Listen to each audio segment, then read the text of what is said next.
मस्जिद, मदरसा, कब्रिस्तान, खानकाह, मजार शरीफ और जमीनें हमारी वक्फ की प्रॉपर्टी कोई हमसे छीनना चाहता है। गयासुद्दीन शेख साहब पूर्व एमएलए के इंटरव्यू के कुछ अंश जरूर देखें। जिस ढंग से और जिस तरीके से वक्फ अमेंडमेंट बिल लाया गया, इतना विरोध होने के बाद कि 232 सांसद में मुश्किल से 20 या 22 मुस्लिम सांसद हो गए, 210 जो हमारे हिंदू भाई वो सांसद भी शामिल थे। पार्लियामेंट में बहुत जबरदस्त तरीके से उसकी मुखालिफत हुई। कांग्रेस पार्टी के सहित दीगर पार्टी भी सुप्रीम कोर्ट तक भी गई इस मामले को लेकर के। और जब सरकार ने आज से 6 महीने पहले एक फरमान जारी करते हुए कहा कि हम उम्मीद पोर्टल बना रहे हैं, उसको आपको अपनी प्रॉपर्टीज पर रजिस्टर करवानी है, लेकिन मैं मानता हूं कि 14 लाख से ज्यादा प्रॉपर्टीज पूरे देश में है, उसका 6 महीने में काम पूरा होना नामुमकिन है। और बहुत ही घिनौनी बात तो सामने ये आई है कि उम्मीद पोर्टल का सर्वर जो था उसको बिजी रखने के लिए भारतीय जनता पार्टी ने अपने जो साइबर सेल जो उनका उसको काम पे लगाया और उसको इतना बिजी रखा कि जो मुतवल्ली वगैरह है पूरे देश के वो 24-24 घंटे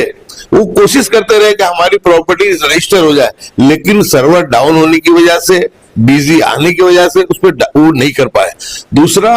कि वक्फ बोर्ड से जो ये हमारे मसाजिद है, हमारे कब्रिस्तान है, हमारी दरगाहें हैं,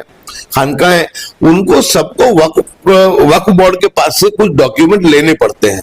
तो वक्फ बोर्ड ने भी कभी भी इस बात को ज्यादा तरजीह नहीं दी, जबकि पूरे हिंदुस्तान से ये खबर आ रही है और गुजरात से भी ये खबर आ रही है कि वक्फ बोर्ड ने लूट मचाई है कि जब मुतवल्ली वहां पर जा रहे हैं कोई पेपर डॉक्यूमेंट लेने के लिए, कोई कॉपी लेने के लिए, तो खुलेआम बेशर्मी से उनसे पैसा मांगा जा रहा है। बहुत दुख के साथ कहना पड़ता है कि हम हमारे न्यायालय की, हमारे संविधान की हम बहुत इज्जत और कदर करते हैं, लेकिन बाबरी मस्जिद के जजमेंट से लेकर के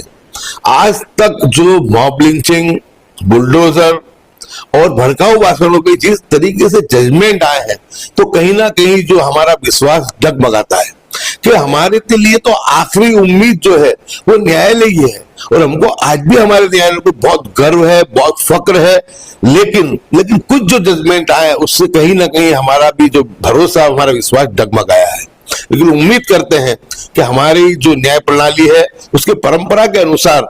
अच्छे तरीके से, निष्पक्ष तरीके से, संवैधानिक तरीके से काम करेगी, ऐसी उम्मीद हम रखते हैं। जो ये जजमेंट आया उम्मीद पोर्टल के लिए बहुत जायज बातों को लेकर के मुतवल्ली हमारी दीगर संस्थाएं, मुस्लिम personal law board, Jamaat Islami, जमात उलमाए हिंद, हमारे कुछ सियासी रहनुमा सभी गए हुए थे और उन्होंने ये कहा कि 6 महीने का वक्त बहुत कम है, इस वक्त को बढ़ाया जाए। लेकिन उस बात को खारिज करते हुए कह दिया गया कि आपको वक्फ ट्रिब्यूनल के सामने जाना पड़ेगा। मैं मानता हूं कि इसमें जब सरकार साफ मंशा से काम करना चाहती है, वो जो दावे करती है खोखले कि हम तो वक्फ प्रॉपर्टियों का रक्षा करना चाहते हैं, उसका डेवलपमेंट करना चाहते हैं, उसीलिए हमने उम्मीद पोर्टल बनाया है, तो फिर उनको पूरा वक्त क्यों नहीं देते? आप 14 लाख प्रॉपर्टी दस्तावेज उसके इकट्ठा करना, 400 साल 500 साल पुरानी प्रॉपर्टीज है, किस तरीके से वो होगा? तो इसके लिए कहा गया कि 6 महीने का वक्त बढ़ाया जाए। लेकिन बहुत आश्चर्य की बात है और दुख की भी बात है कि इतनी गंभीर बात होने के बावजूद सुप्रीम कोर्ट ने जो अपना अंतरिम आदेश दिया वो कहीं ना कहीं हमारे भरोसे को कहीं ना कहीं हिला के झंझोड़ के रख दिया है। लेकिन अब जब ये मामला आया और 5 दिसंबर को ये मामला जो है उम्मीद पोर्टल का बंद होने वाला है, तो जब इमरान प्रतापगढ़ी जी भी एक लघुमती डिपार्टमेंट का कार्यक्रम था, अहमदाबाद आए थे आज से 4 दिन पहले, उसी वक्त मैंने उनसे ये बात को कहा था कि हमको ये वक्फ जो उम्मीद पोर्टल है इसको बढ़ाने के लिए कुछ कोशिश करनी पड़ेगी और उसके साथ साथ मॉब लिंचिंग, वर्शिप एक्ट वाला मामला जो है, भड़काऊ भाषण वाला जो मामला है, बुलडोजर मामला है, इन बातों को भी हमको उठाना पड़ेगा। तो उन्होंने कहा कि नहीं, जरूर से पिछले वक्त में भी उठाया था और इस मरतबा भी उठाएंगे, जब पता नहीं था कि सुप्रीम कोर्ट ऐसा जो है अंतरिम आदेश दे देगी। लेकिन जैसे ही अंतरिम आदेश आया, कल मैंने और विधायक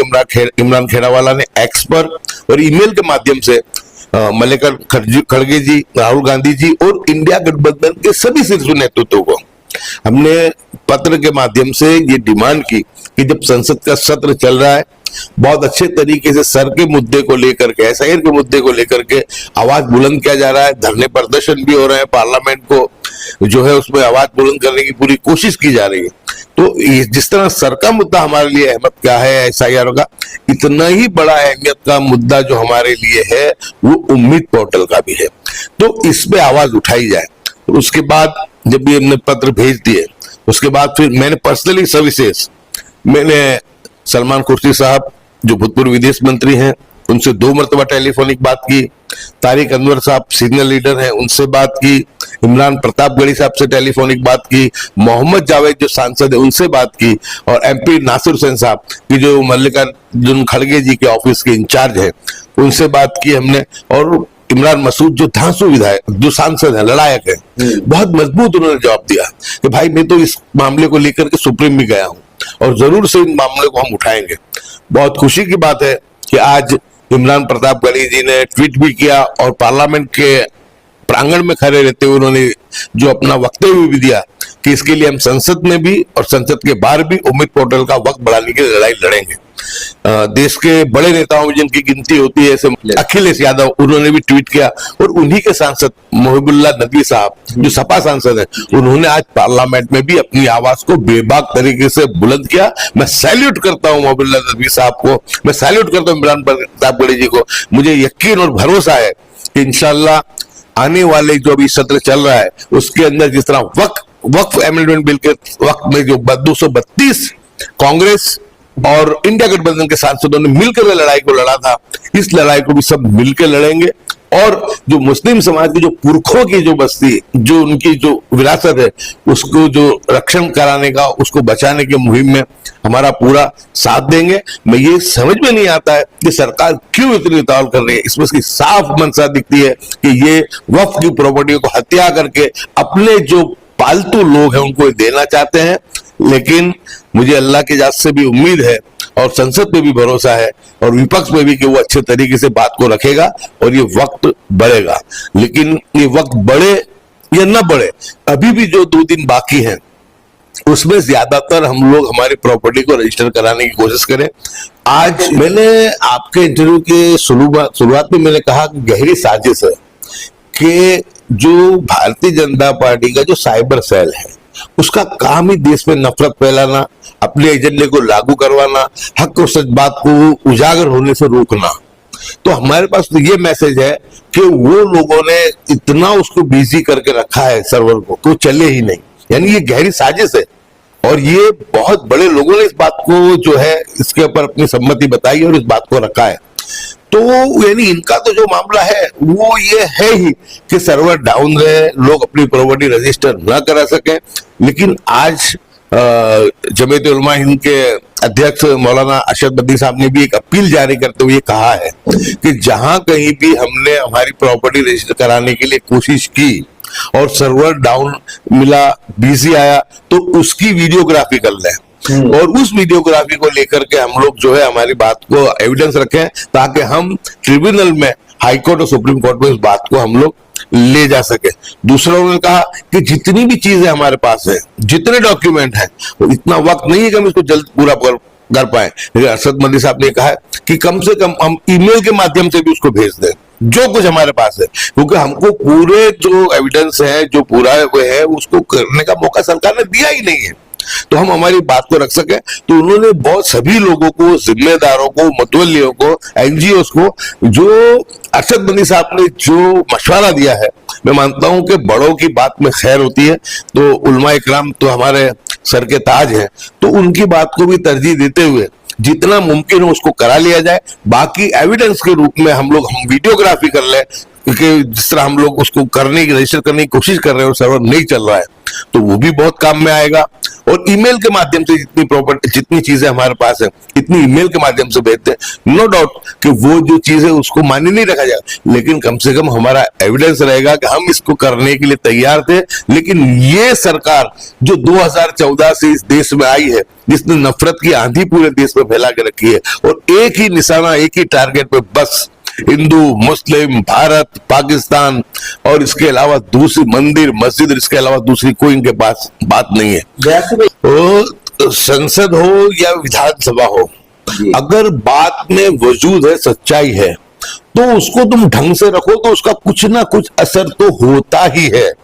और लोकशाही में अगर 232 सांसदों वाला विपक्ष, कांग्रेस सहित इंडिया गठबंधन, वो उस बात को रखेगा तो कहीं ना कहीं सुप्रीम कोर्ट को भी उसका संज्ञान लेना पड़ेगा। और हम तो ये कहना चाहते हैं कि पूरे गुजरात और पूरे हिंदुस्तान के लोगों को कि इस चीज के खिलाफ सब भी अपना विरोध दर्ज कराएं, मेल के द्वारा राष्ट्रपति जी को लिखे, प्रधानमंत्री को लिखे, हम लोग जो माइनॉरिटी अफेयर्स मिनिस्टर्स है उनको लिखे, और हम इसके लिए एक आंदोलन भी करें, क्योंकि ये सरकार का तो मंशा ही ये है कि ऐसा उलझा देना और ऐसा उनको उलझा के रखे, क्योंकि मैं इसके पीछे का मकसद साफ समझ में आता है कि हमारी प्रॉपर्टीज को ये हड़पना चाहते हैं और हम लोग ये सब डॉक्यूमेंट पूरे न कर पाए उसके लिए करते हैं। क्योंकि मैं ये मानता हूं कि वक्त ट्रिब्यूनल जाना आसान नहीं है, बहुत खर्चा होगा, बहुत खर्चा होगा और बहुत मेहनत और बहुत वक्त मांगेगा। इसलिए इसका सीधी सी बात है कि जब तुम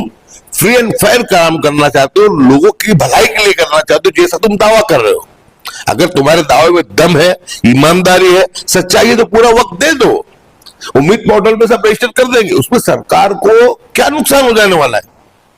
एक चीज खुल करके आ जाएगी। अगर उम्मीद पोर्टल पे जब जो चीजें खुल के आएंगी और उसमें कहीं गड़बड़ी पाई जाती है, सरकार उस पर एक्शन ले, उसमें कोई विरोध नहीं करेगा। लेकिन तुमको तुम्हारा पक्ष रखने ही नहीं देना, अपनी बात को रखने ही नहीं देना, इतना वक्त ही नहीं देना कि वो अपने डॉक्यूमेंट को लोग सबमिट कर सके,